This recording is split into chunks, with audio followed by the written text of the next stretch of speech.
Shalom, everyone.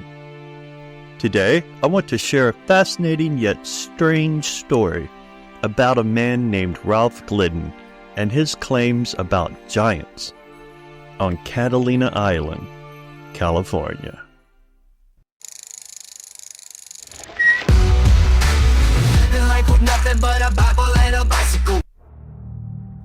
Now, we all know dinosaurs roamed the earth about 250 million years ago, and we can learn a lot about them from preserved fossils. But when it comes to the so-called giants of Catalina, things get a bit murky.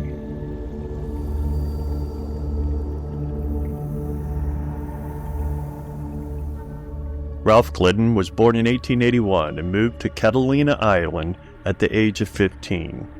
Fast forward 23 years and he was a carpenter who stumbled upon something unexpected, a human skull.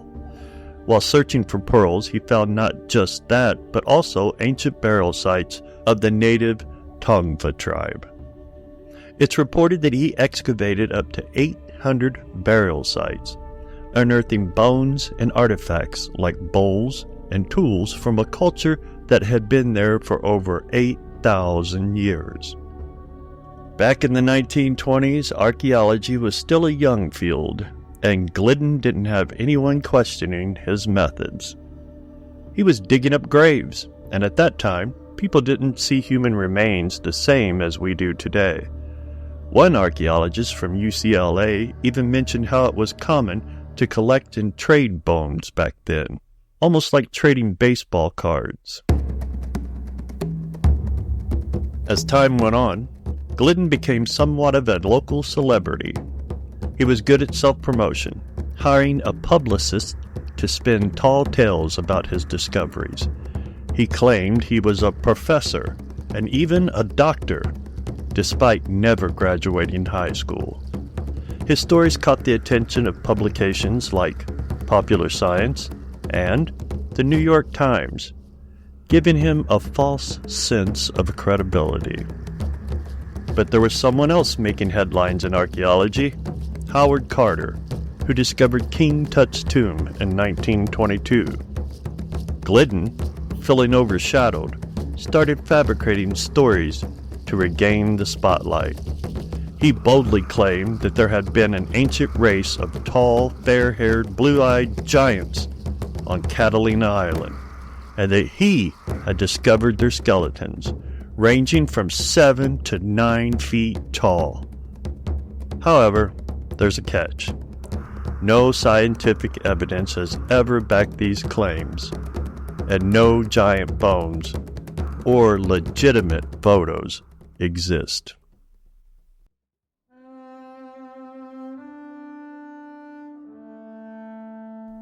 In 1919, Catalina was purchased by chewing gum magnate William Wrigley Jr., who wanted to preserve the island's history. Glidden, however, continued his work and even opened a museum called the Catalina Museum of Island Indians to display his findings. This was no ordinary museum. He constructed it using bones he had collected, with shelves held up by arm and leg bones, and window frames adorned with toe and finger bones. Talk about a creepy display. Roy Rose, a local of Catalina Island, remembers visiting the museum as a child. He said, "It was very spooky.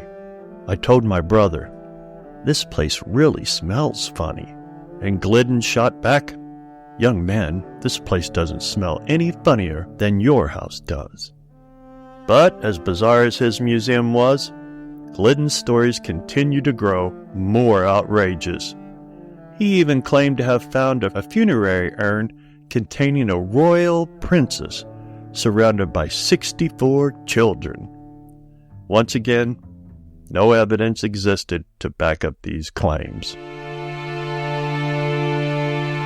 As time passed, Glidden lost funding and respect. By 1950, his museum closed, and he died in 1968, mostly forgotten.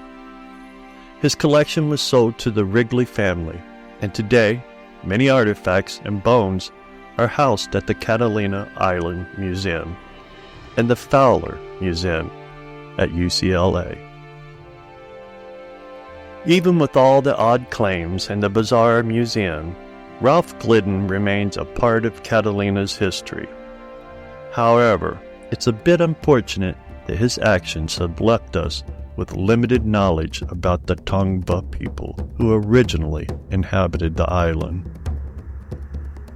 Glidden sought fame and recognition, yet he left behind a legacy that raised more questions than answers. He might have died thinking he was a great relic hunter, but in reality, he was just a man chasing shadows. So, what can we take away from Glidden's story? It serves as a reminder of the importance of integrity in our quest for knowledge and understanding. While it's easy to get caught up in the excitement of discovery, we must be cautious and respectful of the past. Let's remember the real history of the Tongva people and honor their legacy, rather than getting lost in the tall tales of someone seeking fame. Thank you for joining me here today. Until next time, Shalom, Shalom.